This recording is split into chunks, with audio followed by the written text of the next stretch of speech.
Ayan guys, nandito kami sa Divine Mercy Shrine sa Cagayan de Oro City.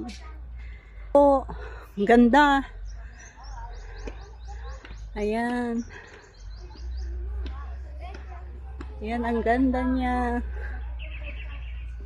Hindi pwede yung naka-shorts.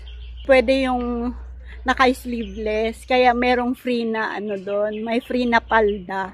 Kaya kung mapapansin nyo, palda kami ng red. Ayan.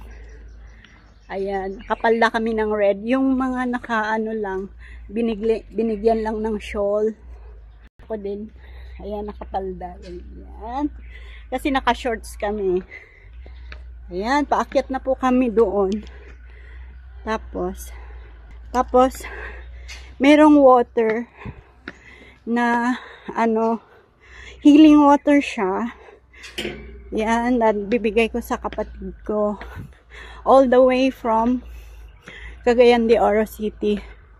Sana hindi nila, para maiuwi namin. Ayan, guys. Ayan. Packet na po kami. Ayan, ang ganda niya. Oh. Packet na kami.